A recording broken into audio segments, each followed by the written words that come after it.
ከዚህ በፊት በዝግጅታችን የኢራን የባሊስቲክ ሚሳኤሎች የጀርባ አጥንት ስለሆነው ኢማም ሁሴን የቴክኖሎጂ ዩኒቨርሲቲ ማንሳታችን ይታወሳል።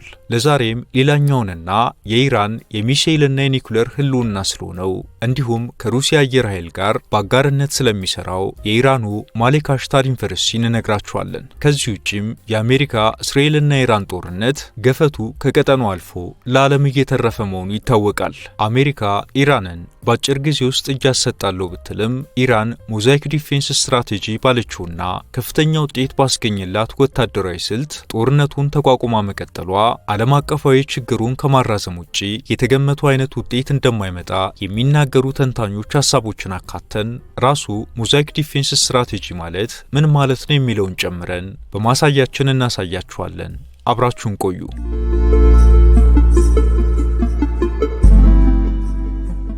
ማሌክ አሽታር የቴክኖሎጂ ዩኒቨርሲቲ በኢራን ውስጥ ከሚሰጣቸው መደበኛ ትምህርቶች ባለፈ ከሀገሪቱ መከላከያ ጋር የተገናኙ በርካታ ሚስጥራዊ የጦር መሳሪያ ቴክኖሎጂዎች የሚፈጠሩበት ዩኒቨርሲቲ ነው። በእርግጥም ዩኒቨርሲቲው እንደ አውሮፓ አቆጣጠር በ1985 የተቋቋመው በራሱ በኢራን የመከላከያና የጦር ኃይሎች ሎጂስቲክስ ነው። ከዛን ጊዜ ጀምሮ ዩኒቨርሲቲው የጦር መሳሪያ ስፔሻሊስቶችን ያሰለጥናል፣ የኤርስፔስ ኢንጂነሪንግ ያስተምራል፣ ሌሎችንም ሀገሪቱን ወደ ያላኑ ጎራ ሊቀላቅላት የሚያስችለውን የጦር መሳሪያ ባለቤት ሊያደርጋት ቀን ከሌት የሚለፋበት ዩኒቨርሲቲ ነው። ማሌክ አሽታር የቴክኖሎጂ ዩኒቨርሲቲ የኢራን አቶሚክ ድርጅትና የሩሲያ አቪዬሽን ቴክኖሎጂ ኢንስቲትዩት ጋር አዳዲስ ፈጠራዎች ላይ በጋራ ይሰራል። ዩኒቨርሲቲው ኢራን የኒኩሌር ባለቤት ለመሆን ያደረገችውን ጉዞ ጥናቶችን በማድረግና የኒኩሌር መሳሪያን ካዘገጃጀቱ ጀምሮ ሊኖረው የሚችለውን አጠቃላይ ባህሪ ላይ ጥልቅ ጥናቶችን አድርገው ለመጀመሪያ ጊዜ ለመንግስት ትንተናዎችን ያቀረቡት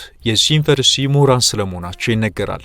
ኢራን ባሏት የባሊስቲክ ሚሳኤሎች ፕሮግራሞች ላይም የማሌክ አሽታር የቴክኖሎጂ ዩኒቨርሲቲ የአንበሳውን ድርሻ ይወስዳል። በዚህም ይህ ዩኒቨርሲቲ በተባበሩት መንግስታት አሜሪካና የአውሮፓ ህብረት የኢራንን የኒኩሌር እንቅስቃሴና የባሊስቲክ ሚሳኤል ፕሮግራሞቿን አፋጥኗል በሚል ማዕቀብ ጥለውበታል። አሁን ለኢራን ጠላቶቼ ከምትላቸው ሀገራት ጋር ለገባችበት የጦር መሳሪያዎች ቴክኖሎጂ ውድድር ማሌክ አሽታር ዩኒቨርሲቲ ትልቁን ድርሻ ወስዶ እየሰራ ይገኛል። በቴህራን፣ ኢስፋንና ሺራዝ ከተሞች በሚገኙ ካምፓሶች ምንም እንኳን መደበኛ የሲቪል ትምህርቶችን የሚሰጥባቸው ቢልም በዋናነት ግን የወታደራዊ መተግበሪያዎች ስልጠናዎች ቅድሚያ ተሰጥቷቸው ተማሪዎች እንደሚማሩ መረጃዎች ያሳያሉ።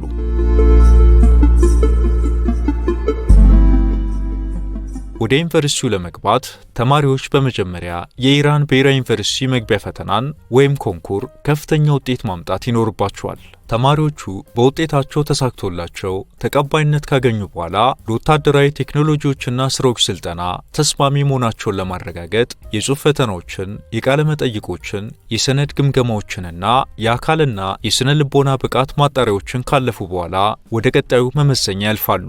እሱም የምርምር አቅምና እንደ የደህንነት ስጋቶች እንዲሁም የውጭ ግንኙነት ባሉ ሀገራዊ ጉዳዮች ላይ ያላቸውን እይታዎች እንዲያብራሩ ይደረጋሉ።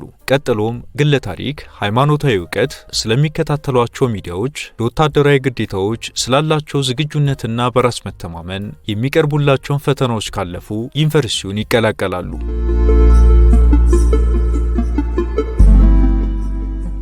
የማሌክ አሽታር የቴክኖሎጂ ዩኒቨርሲቲ በፕሮግራም ደረጃ እንደ አውሮፓ አቆጣጠር ከ2000ዎቹ አጋማሽ ጀምሮ በፈንጂ ቴክኖሎጂና በሜካኒካል ኢንጂነሪንግ እንዲሁም ለኢራን ጦር ኃይል ግብዓት የሚሆኑ ስርዓተ ትምህርቶችን ቀርጾ ተማሪዎችን ተቀብሎ ያሰለጥናል። በዚህ መልኩ በወታደራዊ ፕሮግራሞች ላይ ትኩረት ሰጥቶ እየሰራ የሚገኝ ዩኒቨርሲቲው ለኢራን የመከላከያ ጦር እያበረከተ ባለው ከፍተኛ የፈጠራ አስተዋጽኦና ሀገሪቱም ወደፊት እየፈጠነችበት ባለው የባሊስቲክ ሚሳኤሎች ስርዓት ምክንያት እንደ የጀርባ አጥንት አስቆጥሮታል።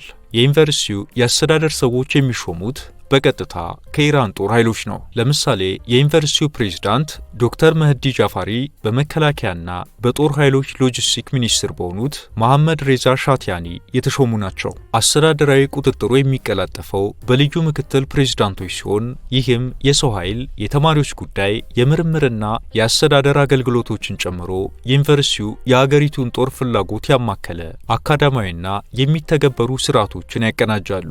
ዩኒቨርሲቲው የሚሳኤል ስርዓቱ የወጣቶች ልማትን ጨምሮ ሮኬቶችን ለመስራት የሚያገለግለውን ቴክኖሎጂ ፈጥሮ ለኢራን መከላከያ ጦር አበርክቷል። እንደ አውሮፓ አቆጣጠር በ2003 ዩኒቨርሲቲው በአገር ውስጥ ከሚገኘው ከኤሮስፔስ ኢንዱስትሪዎች ድርጅት ጋር በመተባበር ለኢራን የባሊስቲክ ሚሳኤል ፕሮግራሞችን በተመለከተ ራሱን የቻለ የሚሳኤል ማሰልጠኛ መስርቶ እያሰማረ ይገኛል። እነዚህ የዩኒቨርሲቲው ተግባራት የኢራን ጦር ኃይሎችን አቅም በቀጥታ የሚያጠናክሩና እንደ ሚሳኤሎችና የሳተላይት ሲስተሞች ባሉ ዘርፎች ላይ ክፍተት እንዳይኖር አድርጓል።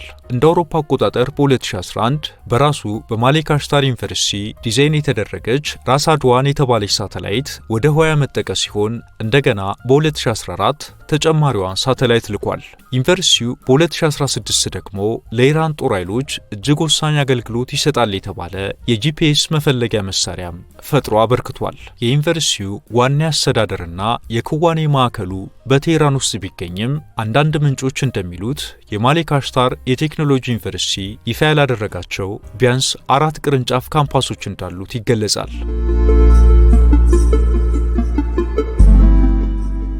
የማሌክ አሽታር ዩኒቨርሲቲ ዲንና የቀድሞ የመከላከያ ምክትል ሚኒስትር የሆኑት ሬዛ ሙዛፋርኒያ እንደገለጹት ዩኒቨርሲቲው የኢራን ሚሳኤሎች የሚወነጨፉበትን የኪሎ ሜትር ርቀቶች በየጊዜው በመጨመሩ በኩል የዩኒቨርሲቲው አስተዋጽኦ እጅግ ከፍተኛ መሆኑን ገልጸዋል። እንደ አውሮፓ አቆጣጠር በ2012 የአሜሪካ መንግስት ዩኒቨርሲቲው የኢራንን የባሊስቲክ ሚሳኤሎችን የማባዛት ተግባራትን በዋናነት ይዞ ሲሰራ እንደነበር አሳውቋል።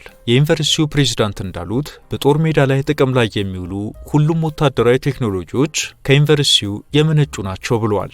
ይህም ዩኒቨርሲቲው በድሮንና በሚሳኤል ስርዓት ልማቶች ውስጥ ያለውን ከፍተኛ ድርሻ አሳይቷል።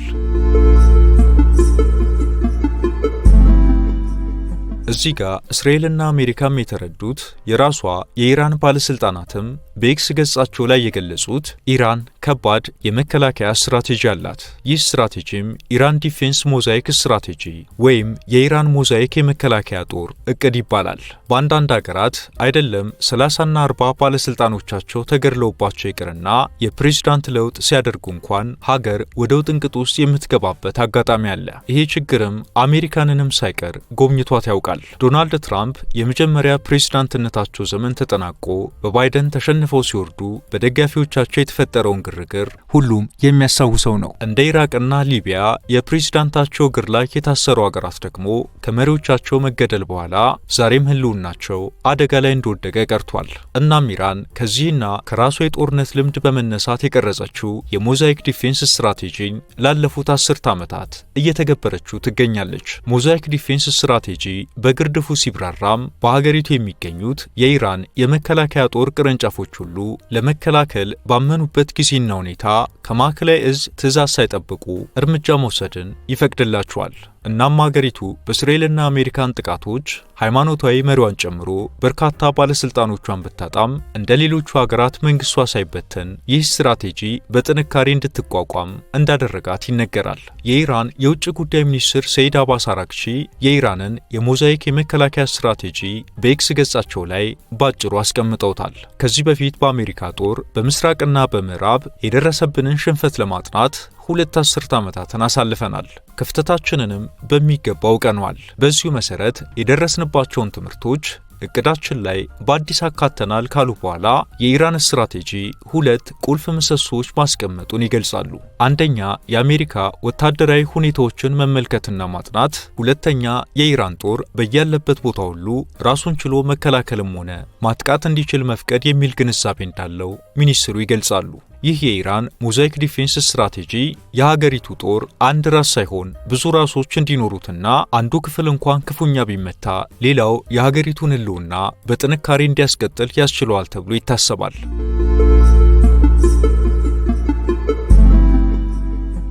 በቀድሞ የኢራን የዩኤስ ምክትል ልዩ ተወካይ ማቲው ማክኒስ እንደተናገሩት ኢራን ከዚህ በፊት በገጠሟት ጦርነቶች የአካሄድ ለውጥ እንዳደረገች ያስቀምጡና በተለይም እንደ አውሮፓ አቆጣጠር በ1980 ኢራቅ በኢራን ከተሞች ላይ በርካታ ሚሳኤሎችን መጠቀሟና በኢራን ላይ ያስከተለችው ከፍተኛ ጉዳት ኢራን ባሊስቲክ ሚሳኤሎች ላይ በከፍተኛ ትጋት እንድትሰራ እንዳደረጋት ይናገራሉ።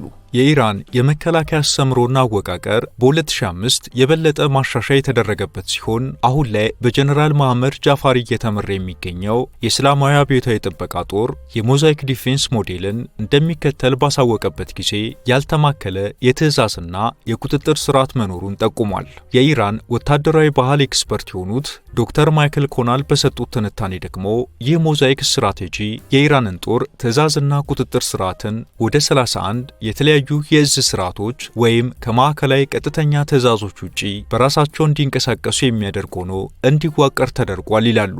እንደ ዶክተር ማይክል ኮናል ገለጻ ይህ አወቃቀር ስልት የተወሰደው በኢራቅ በአፍጋኒስታንና በባልካን ሀገሮች ላይ አሜሪካ ያደረገችውን ወታደራዊ እንቅስቃሴዎች በመመልከት ነው ይላሉ። በእነዚህ ሀገራት የሆነው ማዕከላዊ እዙ ሲመታ የሀገራቱ ጦር በፍጥነት ተንኮታክቶ የጦር ሜዳው ድል በሳምንታት ጊዜ ውስጥ የአሜሪካ እጅ ላይ ሲወድቅ ታይቷል። ስለዚህም የሞዛይክ መከላከያ ስትራቴጂ ከክልል ጋር የተቆራኙ ከፊል ራስ ገዝ ሲሆኑ የኢራን የጦር ክፍሎች በችግር ጊዜ ለሚከሰቱ ስጋቶች ቀልጣፋ ምላሽ ለመስጠት ስለሚያስችላቸው ጦሩ አንድ የሚቆረጥ ጭንቅላት አይኖረውም ይላሉ።